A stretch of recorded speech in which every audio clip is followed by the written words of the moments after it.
Welcome to your inaugural episode of Talkin' Shit, Talkin' Football. I'm Jesse Murphy, your host, coming to you with your Week 5 summary of this NFL season. A lot of what I'm going to say is a summary of things better, smarter football analysts have said, written, tweeted, whatever. But coupling it with my own opinion and je ne sais quoi, so let's get to it. Last night in another compelling Sunday Night Football game, Buffalo Bills lose at home to the New England Patriots at 23-20. First, shout out to the football programming gods. The primetime games this year have been uniformly pretty awesome, which hasn't always been the case, especially this early in the season. Given the way these things have to be scheduled out when there's no flex programming, they're kind of taking their guesses, the scheduling gods, as to what is going to be the best game they can put on that week, factoring in a lot of different things. Even the Thursday night games have been pretty cool. The fact that they're largely divisional games, played within division like this past week, Rams, 49ers, NFC West. I forget the week before, but I feel like, doing that, you have divisional games, those teams hate each other, generally going to be a pretty hard-fought, probably bloody, entertaining game. And beyond that, Monday Night Football, which I always feel is kind of like the hit-or-miss game, just because since Sunday Night Football is now the focus, is the crown jewel, Monday Night Football almost feels like an add-on. We'll see how Chiefs-Jaguars turns out. But last night was another compelling game. It was a little bit sloppy, but any game decided, in the last few seconds worth something. I think with the exception of week 2, which was, I think, Atlanta, Minnesota, which I think was kind of a yawner. All the Sunday Night Football games have been awesome. Chiefs, Giants, maybe wasn't the greatest game, but it was compelling. Seeing the Chiefs kind of sort of get their shit together against was kind of a tomato can, and also just watching Russell Wilson's epic flame out. If you haven't seen his last offensive series, which might be his last offensive series ever played in the league, the way he handled that goal-to-go situation, throwing the ball into the tunnel, and it should be seen. Regardless, last night, bit of a sloppy game, but still very compelling. And again, divisional game. Buffalo against a team that they've largely owned after the Brady era for a few reasons. Better quarterback, better talent, better coaching. Even at the end of Belichick's tenure there, he just really didn't have much for Sean McDermott and whatever the Bills were offering. But last night was probably, there have been some other Patriots games since Brady left that have been impressive, like there was the Monday Night Football game in 2021 where I think it was like Mac Jones, who's now resurrected his career in San Francisco. Mac Jones threw the ball all of 4 times, swirling wind. I think it was late November or early December. 2021 season, the one good post-Brady year Belichick had in New England. That maybe was because the Bills were one of the strong teams in the AFC by that point. But this seems like it might be the biggest, best win for New England since Brady left for Tampa Bay. I want to spend more time on the Bills than the Patriots, but the Patriots do deserve some attention. Mike Vrabel is the perfect coach for that team. I think everybody knew it, not just because he played there.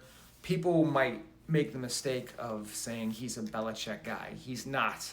He never coached under Belichick. He played under Belichick. By all accounts, he actually had a fairly, respectful and probably amicable, but he gave Belichick a lot of shit. As a player, he would speak his mind when he didn't agree with or had questions about whatever Belichick's defensive plan was. But Vrabel didn't coach under Belichick. Belichick's coaching tree is a disaster. Better coordinators than coaches, 201. I guess Bill O'Brien had some success down in Texas before getting fired and moving on. But Vrabel was his own man. Tennessee basically ended up having they didn't handle success great when Vrabel was down there. 2019, they kind of shocked the world. They go on that miracle run. Actually, Brady's last game as a Patriot, beat them in Foxborough, went on to shock the Ravens, and then lost to the Chiefs, the eventual Super Bowl champions. But Titans had a great one in 2019 under Vrabel, and then the next 2 years they had good records, 11-5, 12-5. I think in 2021 they actually were the 1 seed, but just never won a playoff game again under Vrabel after that initial run in 2019. So didn't necessarily handle success great, but they had more success than the Titans had in a pretty long time with Ryan Tannehill at quarterback. No offense.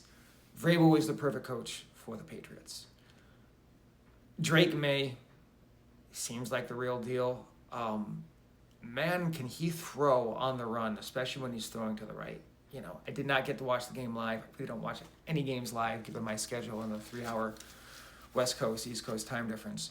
But it seemed like every time he was getting out to his right, he was making shit happen.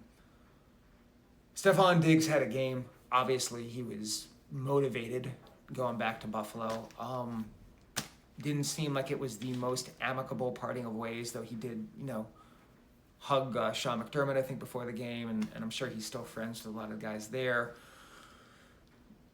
But he left. He kind of sort of talked his way out and wanted to be out and seemed to want to be out a while before he was out of Buffalo. Diggs had himself a game, the way he was never the best receiver in the league, and he's probably not going to be. He won't be at this point, just because of age and coming back off the injury. But there's just the talent for playing the position, instincts, ball skills, hands, getting open, things which are, it's not just like a one quality thing. It's a summation of qualities that Diggs can just put together. He had himself a game. The Bills had a really good run of winning the all-important turnover battle, which was something which really plagued them when Josh Allen was starting in the league, because he turned the ball over like crazy. And in recent, I don't know off the top of my head, but I think, going back into last season before, where the Bills, been one of the most efficient teams in not turning the ball over, getting the other team to turn the ball over and winning that battle. They lost the turnover battle last night. We're still in it. The Buffalo Bills have never been a scary threat to win the AFC. And I say that with a lot of compassion for the fans in Buffalo who, God knows, deserve a Super Bowl. There's just something missing. I think Cowherd, who's, an occasionally entertaining nerd, made this comparison a while ago where he said the Buffalo Bills were like Mike Tyson, like a boxer without a jab. Now, if you don't watch boxing, you don't care about boxing, the metaphor might kind of fall flatly for you. But to put it in more layman's terms, the Bills can be really, really scary. They can score a shitload of points, but they don't have a lot of nuance, and they don't seem to do very well in these like nip and tuck, not necessarily going to be able to score 40 points games. I don't think they have a particularly good record in close games. I mean, technically, it's crazy, but it was 81 points in total, but it was a close game with the Ravens, the week one instant classic where they won 41-40. They tend not to win these low scoring games where it's, around 20 points or thereabouts. They kind of have one way of winning, which is like bludgeoning you, and their defense is generally solid enough to keep the other team from bludgeoning back more. The Ravens game, obviously, they just squeaked by, and looking at how the Ravens have been since, that might not necessarily be that impressive.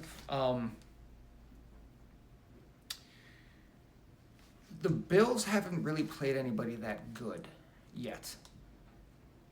The best team they probably played before today, or I should say, sorry, yesterday, was the Ravens. And that's kind of going off of the Ravens' past reputation. The Ravens aren't particularly good this year, and we'll get into that later. But the Bills,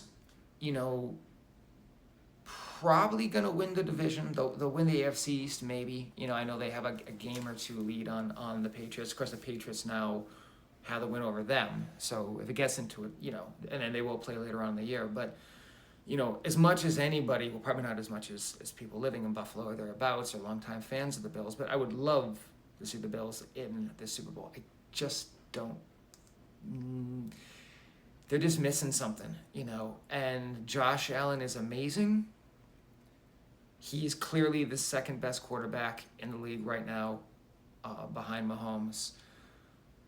He has more physical gifts than Mahomes. He's bigger, he's stronger, he's faster.